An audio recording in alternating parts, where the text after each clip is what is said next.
ಬಂಧುಗಳೇ ನಮಸ್ಕಾರ. ನಾನು ನಿಮ್ಮ ಹರೀಶ್ ಕನಕ, HK Kannada TV YouTube digital channel ಇಂದ ಈ ವಿಡಿಯೋ ಮಾಡ್ತಾ ಇರೋದು ಏನಕ್ಕಪ್ಪ ಅಂತಂದ್ರೆ, ಇವಾಗ ಮಾನ್ಯ ನೂತನ ಮುಖ್ಯಮಂತ್ರಿ ಆಗಿರ್ತಕ್ಕಂತಹ DK ಶಿವಕುಮಾರ್ ಅವರು ಗೃಹ ಜ್ಯೋತಿ ಫಲಾನುಭವಿಗಳ ಅರ್ಜಿಯನ್ನು ಮತ್ತೆ ಪರಿಶೀಲನೆ ಮಾಡ್ಬೇಕಂತ ಒಂದು ಆಯೋಜನೆ ತಂದಿದ್ದಾರೆ. ಇದಕ್ಕೆ ಏನೆಲ್ಲ ಡಾಕ್ಯುಮೆಂಟ್ ಬೇಕು ಅನ್ನೋದನ್ನ ಈ ವಿಡಿಯೋದಲ್ಲಿ ಹೇಳ್ತೀನಿ. ಅದಕ್ಕಿಂತ ಮುಂಚೆ ನಮ್ಮ ಚಾನೆಲ್ ನ ಸಬ್ಸ್ಕ್ರೈಬ್ ಮಾಡಿಲ್ಲ ಅಂತಂದ್ರೆ ಸಬ್ಸ್ಕ್ರೈಬ್ ಮಾಡಿ. ಗೃಹ ಜ್ಯೋತಿ ಫಲಾನುಭವಿಗಳ ಅರ್ಜಿಯನ್ನ ಯಾವ ರೀತಿ ಪರಿಶೀಲನೆ ಮಾಡ್ತಾರೆ, ಇದಕ್ಕೆ ಏನೆಲ್ಲ ಡಾಕ್ಯುಮೆಂಟ್ ಬೇಕನ್ನೋದನ್ನ ಈ ವಿಡಿಯೋದಲ್ಲಿ ನೋಡೋಣ ಬನ್ನಿ. ಮೊದಲಿಗೆ ಇಲ್ಲಿ ನೋಡ್ತಾ ಇರ್ಬೋದು, ನಿಮ್ಮನೆಗೆ ಬೆಸ್ಕಾಂ ಅಧಿಕಾರಿಗಳು ಬರ್ತಾರೆ. ಬೆಸ್ಕಾಂ ಅಧಿಕಾರಿಗಳು ಬಂದು ಈ ಫಾರ್ಮ್ ತರ್ತಾರೆ.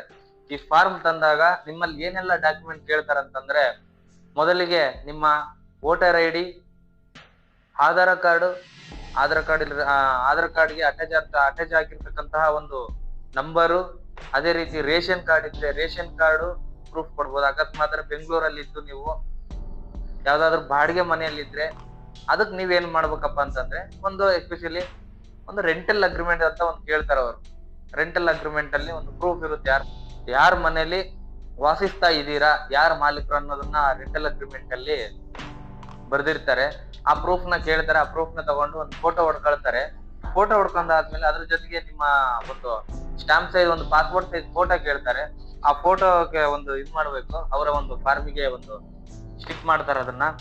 ಇಷ್ಟೆಲ್ಲ ಏನೆಲ್ಲ ಡಾಕ್ಯುಮೆಂಟ್ ಬೇಕು ಅನ್ನೋದನ್ನ ಹೇಳಿದೆ. ಮೊದಲಿಗೆ ಈ ಫಾರ್ಮ್ ಅಲ್ಲಿ ಏನೆಲ್ಲ ಇದೆಯಪ್ಪ, ಈ ಫಾರ್ಮ್ ಅಲ್ಲಿ ಏನಿದೆ ಅಂದ್ರೆ, ವಿದ್ಯುತ್ ಸರಬರಾಜು ಕಂಪನಿ ಹೆಸರು. ನೀವು ಅಕಸ್ಮಾತ್ ಕರ್ನಾಟಕ ಸ್ಟೇಟ್ ಅಲ್ಲಿ ಯಾವ ಡಿಸ್ಟಿಕ್ ಅಲ್ಲಾದ್ರೂ ಇರ್ಲಿ, ಆ ಡಿಸ್ಟಿಕ್ ಅಲ್ಲಿ ಅದರದೇ ಆದಂತಹ ಒಂದು ಬೆಸ್ಕಾಮ್, ಹೆಸ್ಕಾಮ್, ಮೆಸ್ಕಾಮ್ ಈ ರೀತಿ ಎಲ್ಲ ಒಂದು ಹೆಸರುಗಳು ಇರ್ತವೆ. ಅದಕ್ಕೆ ಏನೆಲ್ಲ ಬರೀತಾರಪ್ಪ ಅನ್ನೋದನ್ನ ಹೇಳ್ತೀನಿ. ವಿದ್ಯುತ್ ಬಿಲ್ಲಿನ ಸಂಖ್ಯೆ, ನಿಮ್ಮದು ಒಂದು ಕರೆಂಟ್ ಬಿಲ್ ಚೀಟಿ ಇಟ್ಕೊಂಡ್ರೆ ನಿಮ್ ಮನೆಯದು, ನೀವು ವಾಸಿಸ್ತಕ್ಕಂತಹ ಒಂದು ಮನೆಯದು ಕರೆಂಟ್ ಬಿಲ್ ಚೀಟಿ ಇಟ್ಕೊಂಡ್ರೆ ಅದರಲ್ಲಿ ಒಂದು ನಂಬರ್ ಇರುತ್ತೆ, ಅದನ್ನ ಹೇಳಿದ್ರೆ ಅದನ್ನ ಫಿಲ್ಅಪ್ ಮಾಡ್ತಾರೆ. ಮತ್ತೆ ಫಲಾನುಭವಿಗಳ ಆಧಾರ್ ಕಾರ್ಡ್ ಇಲ್ಲಿ ಬರ್ದಿದೆ ನೋಡಿ. ಇದರಲ್ಲಿ ಇರ್ತಕ್ಕಂತಹ ಪ್ರತಿಯೊಂದು ನಾನು ನಿಮಗೆ ವಿವರಿಸ್ತೀನಿ. ಫಲಾನುಭವಿಗಳ ಆಧಾರ್ ಕಾರ್ಡ್ ಬೇಕು. ಆಧಾರ್ ಕಾರ್ಡ್ ನಲ್ಲಿ ಇರ್ತಕ್ಕಂತಹ ಫಲಾನುಭವಿಗಳ ಹೆಸರು ಕರೆಕ್ಟ್ ಇದೆಯೋ ಇಲ್ಲ ಅಂತ ಒಂದ್ಸಲ ಚೆಕ್ ಮಾಡ್ಕೊಳ್ಳಿ. ಗೃಹ ಜ್ಯೋತಿ ಯೋಜನೆಗೆ ನೋಂದಾಯಿಸುವ ಫಲಾನುಭವಿಗಳ ಒಂದು ಮೊಬೈಲ್ ಸಂಖ್ಯೆ. ಅಕಸ್ಮಾತ್ ನಿಮ್ದು ಮೊಬೈಲ್ ನಂಬರು ಬೇರೆ ಹೆಸರಲ್ಲಿ ಇದೆ, ಬೇಡ ಅನ್ನೋದು ಅಂತ ಅಂದಾಗ ನಮ್ಗೆ ನಿಮ್ಮ ಹತ್ರ ಯಾವ್ದು ಇರುತ್ತೆ ಅದೇ ಮೊಬೈಲ್ ನಂಬರ್ ಕೊಟ್ಟು ಒಂದು 2 ಸಲ, 2ರಿಂದ 3 ಸಲ OTP ಬರುತ್ತೆ. ಆ OTP ವೆರಿಫೈಡ್ ಮಾಡ್ತಾರೆ. ತದನಂತರ ಫಲಾನುಭವಿಗಳ ಮನೆ ಮಾಲೀಕನ ಅಥವಾ ಫಲಾನುಭವಿಗಳ ಮಾಲೀಕನ ಅಥವಾ ಬಾಡಿಗೆ ಮನೆಯಲ್ಲಿ ನೀವು ವಾಸಿಸ್ತಾ ಇದ್ದೀರೋ ಅನ್ನೋದಕ್ಕೆ ಒಂದು ಸರಿಯಾದದನ್ನ ಟಿಕ್ ಮಾಡ್ತಾರ ಅವ್ರು. ಇಲ್ಲಿದೆ ಮಾಲೀಕರು. ಇವಾಗ ಗೃಹ ಜ್ಯೋತಿಗೆ ಹೋದಂತಹ ವಿದ್ಯುತ್ ಅಧಿಕಾರಿಗಳು ಮನೆಗೆ ಬಂದಾಗ ಕೇಳ್ತಾರೆ, ಇದು ಓನ್ ಮನೆನಾ ಅಥವಾ ಬಾಡಿಗೆಯಲ್ಲಿ ಇದ್ದೀರಾ ಅನ್ನೋದನ್ನ, ಇದೊಂದು ಕಾಲಮ್ ಇರುತ್ತೆ ಇಲ್ಲಿ. ಈ ಕಾಲಮ್ ಅಲ್ಲಿ ಟಿಕ್ ಮಾಡ್ತಾರೆ. ನಿಮಗೆ ಟಿಕ್ ಮಾಡಿದ ನಂತರ ನೆಕ್ಸ್ಟ್ ಯಾವ್ದಪ್ಪ ಅಂತಂದ್ರೆ, ಫಲಾನುಭವಿಗಳ ಪಡಿತರ ಚೀಟಿ. ಪಡಿತರ ಚೀಟಿ ಅಂತಂದ್ರೆ ರೇಷನ್ ಕಾರ್ಡ್. ರೇಷನ್ ಕಾರ್ಡ್ ನ ಕೇಳ್ತಾರ ಅವ್ರು. ಅಕಸ್ಮಾತ್ ರೇಷನ್ ಕಾರ್ಡ್ ಇಲ್ಲ ಅಂದ್ರೂ ನಡೀತದೆ, ಅದಕ್ಕೇನು ಯಾವ್ದೇ ತರದ ಟೆನ್ಷನ್ ತಗೊಳ್ತಕ್ಕಂತಹ ಯಾವ್ದೇ ತರದ ವಿಚಾರ ಇಲ್ಲ. ಅದರಲ್ಲಿ ಕೇಳ್ತಾರೆ, ಅಕಸ್ಮಾತ್ ನಿಮ್ ರೇಷನ್ ಕಾರ್ಡ್ ಇದ್ರೆ APL, BPL ಅಥವಾ ಯಾವ್ದು ಇಲ್ವಾ ಅಂತಂದ್ರೆ ಯಾವ್ದಿಲ್ಲ ಅಂತ ಟಿಕ್ ಮಾಡ್ತಾರೆ. ಕೆಲವರು ಇವಾಗ ಜಸ್ಟ್ ಇವಾಗ ತಾನೇ ಮದುವೆ ಆಗಿರುತ್ತೆ, ರೇಷನ್ ಕಾರ್ಡ್ ಅಲ್ಲಿ ರಿಮೂವ್ ಮಾಡ್ತಿರ್ತಾರೆ, ಅವರೇ ಸಪೋರ್ಟ್ ಮಾಡ್ಕೊಳ್ಳೋದು, ಅವರು ರೇಷನ್ ಕಾರ್ಡ್ ಇರಲ್ಲ. ಆ ಟೈಮಲ್ಲಿ ಏನ್ ಹೇಳ್ತಾರೆ ಅಂತ, ರೇಷನ್ ಕಾರ್ಡ್ ಇಲ್ಲ ಅಂತ ಯಾವ್ದಿಲ್ಲ ಅಂತ ಟಿಕ್ ಮಾಡ್ತಾರೆ. ಓಕೆನಾ? ತದನಂತರ ಇನ್ನೊಂದು ಫಾರ್ಮ್ ಅಲ್ಲಿ ಏನಿದೆ ಅಂತ ನೋಡೋದಾದ್ರೆ, ಫಲಾನುಭವಿಯು ಕರ್ನಾಟಕ ರಾಜ್ಯದ ನೋಂದಾಯಿತ ಮತದಾರರೇ ಅನ್ನೋದಕ್ಕೆ ಒಂದು ವೋಟರ್ ID ಪ್ರೂಫ್ ಕೇಳ್ತಾರ ಅವರು. ಈ ವೋಟರ್ ID ಪ್ರೂಫ್ ಕೇಳಿದಾಗ ಕೊಡ್ಬೇಕಾಗುತ್ತೆ. ಅದನ್ನು ಸಹ ಅವ್ರು ಏನ್ ಮಾಡ್ತಾರೆ ಅಂತಂದ್ರೆ, ಫೋಟೋ ತಗೊಳ್ತಾರೆ. ಫೋಟೋ ತಗೊಂಡು ಅವರು ಅದರಲ್ಲಿ ಇರ್ತಕ್ಕಂಥ ಒಂದು ಲಿಂಕಿಗೆ ಅಪ್ಲೋಡ್ ಮಾಡ್ತಾರೆ. ಅದನ್ನ ಅಪ್ಲೋಡ್ ಮಾಡಾದ್ಮೇಲೆ ಅದನ್ನ ಚೆಕ್ ಮಾಡ್ತಾರೆ, ಸರಿಯಾದದನ್ನ ಟಿಕ್ ಮಾಡಿ ಅಂತಂದ್ರೆ ಅಲ್ಲಿರ್ತಕ್ಕಂಥ ಒಂದು ಫೋಟೋ ಹೊಡೆದಾಗ ಇಲ್ಲಿ ಹೌದು ಅಂತ ಬರೆದು ಟಿಕ್ ಮಾಡ್ತಾರೆ ನಿಮಗೆ. ಅದಾದ್ಮೇಲೆ ಇನ್ನೊಂದು ವಿಚಾರ ಏನಪ್ಪಾ ಅಂತಂದ್ರೆ, ಫಲಾನುಭವಿಗಳ ವರ್ಗ ಅಂತಂದ್ರೆ ಇವಾಗಿನ ಜಾತಿ ಅಂತಂದ್ರೆ ನಿಮ್ಮದು ಯಾವ ಜಾತಿ ಅಂತ ಹೇಳಿದ್ರೆ ಅಲ್ಲಿ ಟಿಕ್ ಮಾಡ್ತಾರೆ. ಅಕಸ್ಮಾತ್ ನೀವು ಜನರಲ್ ಅಲ್ಲಿ ಬಂದ್ರೆ OBC ಅಂತ ಟಿಕ್ ಮಾಡ್ತಾರೆ. SC/ST ಆದ್ರೆ SC/ST ಕಾಲಮ್ ಅಲ್ಲಿ ಟಿಕ್ ಮಾಡ್ತಾರೆ.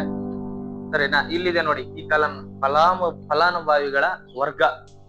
ಈ ಕಾಲಮ್ ನ ನೀವು ನೋಡೋದಾದ್ರೆ ಇಲ್ಲಿ SC, ST OBC, ಅಲ್ಪಸಂಖ್ಯಾತರು, ಇತರೆ ಇಂತ ಒಂದು 5 ಕಾಲಂಗಳು ಇರ್ತವೆ. ಆ 5 ಕಾಲಂಗಳಲ್ಲಿ ನಿಮ್ಮದು ಯಾವ ಒಂದು ವರ್ಗಕ್ಕೆ ಬರುತ್ತೆ ಅನ್ನೋದನ್ನ ಹೇಳಿದ್ರೆ ಆ ವರ್ಗಕ್ಕೆ ಅವರು ಒಂದು ಟಿಕ್ ಮಾಡ್ತಾರೆ. ಅದಾದ್ಮೇಲೆ ಇವಾಗ ನೀವು ಅಕಸ್ಮಾತ್ ಉದ್ಯೋಗಿಗಳಾಗಿದ್ರೆ, ಬೆಂಗಳೂರಿನಲ್ಲಿರ್ತಕ್ಕಂಥ ಉದ್ಯೋಗಿಗಳಾಗಿದ್ರೆ, ಅಕಸ್ಮಾತ್ ಬೇರೆ ಕಡೆ ಇದ್ದು ಉದ್ಯೋಗ ಮಾಡ್ತಿದ್ರೆ ಅವರು ಸರ್ಕಾರಕ್ಕೆ ಒಂದು ಈ ಫಿಲ್ಲಿಂಗ್ ಅಂತಂದ್ರೆ ಇನ್ಕಮ್ ಟ್ಯಾಕ್ಸ್ ತೆರಿಗೆನ ಪೇ ಮಾಡ್ತಿದಾರ ಇಲ್ಲ ಅಂತ ಕೇಳಿದಾಗ, ಅಕಸ್ಮಾತ್ ನೀವು ಪೇ ಮಾಡ್ತಿದ್ರೆ ಅಲ್ಲಿ ಕೇಳುತ್ತೆ. ಅವಾಗ ಅವ್ರಿಗೆ ಹೇಳಿದ್ರೆ ನೀವು ತೆರಿಗೆ ಪೇ ಮಾಡ್ತಿದ್ರೋ ಇಲ್ಲ ಅನ್ನೋದನ್ನ ಹೇಳಿದ್ರೆ ಅಲ್ಲಿ ಹೌದು ಇಲ್ಲ ಅನ್ನೋ ಒಂದು ಕಾಲಮ್ ಇರುತ್ತೆ. ಅದಕ್ಕೆ ಅವರು ಟಿಕ್ ಹಾಕ್ತಾರೆ. ಹೌದು ಅಂತ ಇದ್ರೆ ಹೌದು ಅಂತ ಹಾಕ್ತಾರೆ, ನೋ ಅಂತಿದ್ರೆ ನೋ ಅಂತ ಹಾಕ್ತಾರೆ. ಸರಿನಾ? ಫಲಾನುಭವಿಗಳ ವೃತ್ತಿ, ಅದರಲ್ಲಿ ಹಲವಾರು ಒಂದು ಕಾಲಂಗಳು ಕೊಟ್ಟಿದ್ದಾರೆ. ಅದರಲ್ಲಿ ಯಾವ ಇದೆ ಅಂತಪ್ಪ ಅನ್ನೋದನ್ನ ಈ ವಿಡಿಯೋದಲ್ಲಿ ಹೇಳ್ತೀನಿ ನಿಮ್ಗೆ. ಸರ್ಕಾರಿ ನೌಕರಿ, ಗೌರ್ಮೆಂಟ್ ಜಾಬು, IT ಉದ್ಯೋಗಿ, ಸ್ವಯಂ ಉದ್ಯೋಗಿ, ಶಿಕ್ಷಕ, ಕಾರ್ಪೆಂಟರ್, ಪ್ಲಂಬರ್, ಎಲೆಕ್ಟ್ರಿಷಿಯನ್, ಚಾಲಕ, ರೈತ, ಕಾನೂನು ವೃತ್ತಿ, ಗಾರ್ಮೆಂಟ್ ಕಾರ್ಮಿಕ, ಬೀದಿ ಬದಿ ವ್ಯಾಪಾರಿ, ಡೆಲಿವರಿ ಏಜೆಂಟ್, ಪೌರ ಕಾರ್ಮಿಕರು, ಆರೋಗ್ಯ ಕಾರ್ಯಕರ್ತೆಯರು ಹಾಗೂ ಇತರೆ.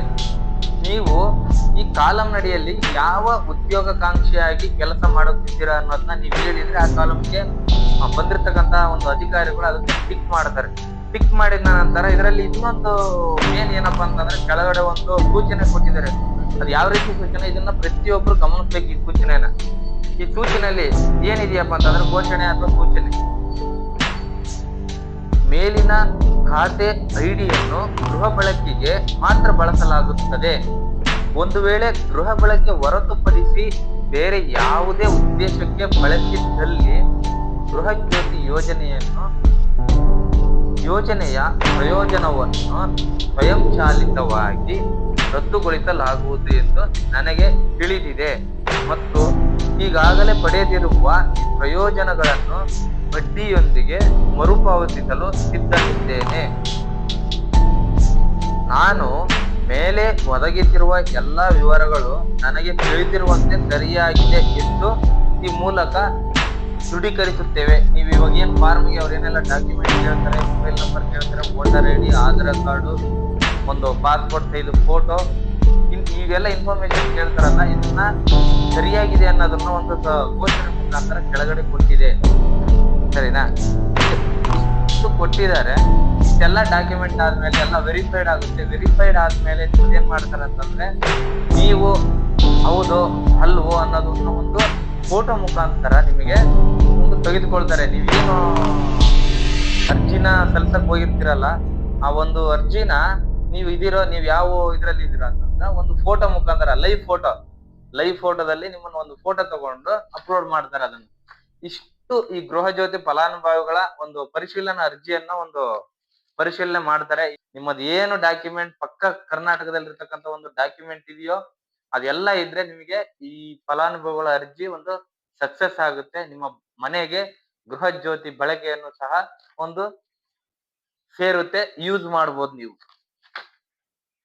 ಇದೇ ರೀತಿ ನಮ್ಮ ಚಾನೆಲ್ನ ವಿಡಿಯೋಗಳನ್ನ ನೋಡ್ತಾ ಇರಿ. ಮುಂದಿನ ಅಪ್ಡೇಟ್ಗಳಿಗಾಗಿ ನಮ್ಮ ಚಾನೆಲ್ನ ಲೈಕ್ ಮಾಡಿ, ಸಬ್ಸ್ಕ್ರೈಬ್ ಮಾಡಿ, ಬೆಲ್ ಬಟನ್ ಒತ್ತಿ. ನಮಸ್ಕಾರ.